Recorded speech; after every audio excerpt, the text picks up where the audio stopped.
Let's get something straight so we don't waste anyone's time.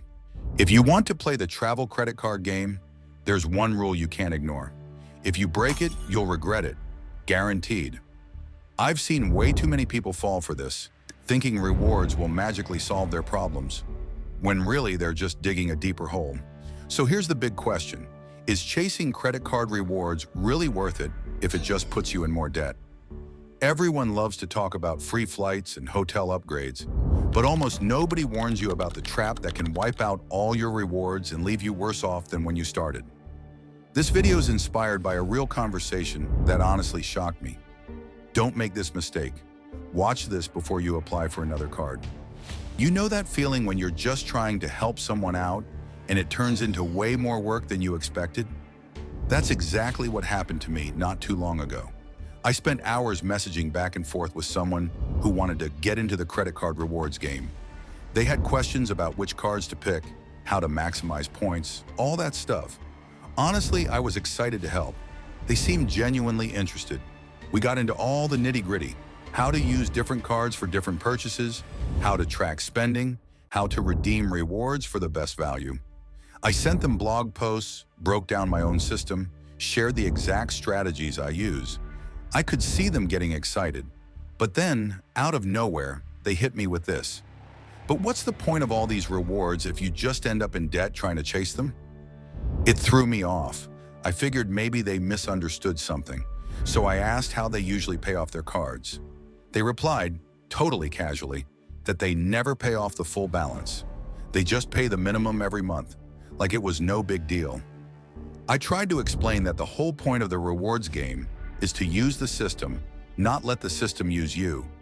But the conversation went sideways fast. They got defensive, and honestly, I ended up feeling frustrated. And yeah, like I'd wasted my time. Here's the thing most people don't realize. If you're only paying the minimum on your credit cards, you have absolutely no business playing the credit card rewards game. None at all. That's the big mistake. Thinking you can rack up points, score free trips, and somehow beat the system, all while letting interest pile up month after month.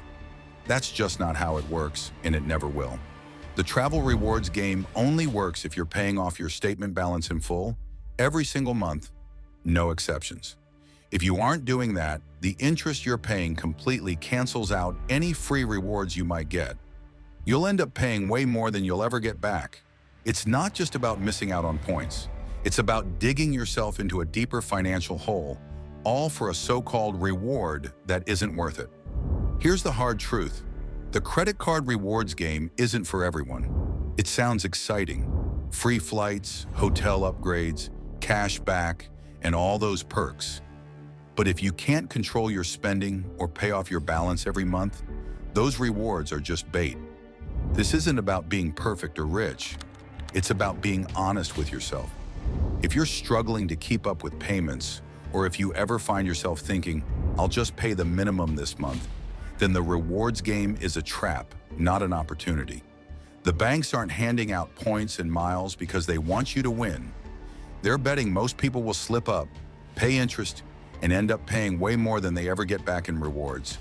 If you're paying off every card in full every single month, great. You can actually use the system for your benefit. But if not, you're the one getting played, not the other way around.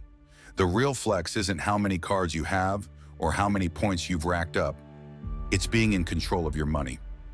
So what's the takeaway from all this? It's simple. If you want to win at the credit card rewards game, the only way to do it is by being disciplined. That means treating your credit card like a debit card. Never spend money you can't pay off immediately. The real power move isn't earning a free flight. It's never paying a cent of interest, ever. Here are the basics to actually win. First, set up automatic payments for the full statement balance every month. No exceptions, no excuses. If you can't afford to pay something off, don't put it on a card, period. Second, track your spending. You don't need a complicated system, just keep it honest. If you find yourself making excuses or feeling stressed about the bill, that's your sign to slow down. Give yourself permission to step back and reassess. It's better to pause than to pile on more debt. Third, always remember, banks design these cards to make money off people who slip up. Rewards are a bonus for people who use the system carefully, not a consolation prize for people going deeper into debt. If you're already carrying a balance, your first move isn't to get a new card, it's to pay off what you owe as fast as you can. The travel perks will still be there when you're ready. Real freedom is having options, not owing anybody anything. That's the best reward of all. So here's the bottom line. Credit card rewards can be awesome, but only if you're using the system on your own terms. Don't fall for the hype or let anyone pressure you into chasing points when you're not ready. The real hack is financial freedom and control, not free hotel nights at the expense of your future self. If this video saved you some time or gave you a wake-up call, do me a favor, hit that like button and subscribe for more real talk about money and travel. Take care of your wallet and the rewards will follow.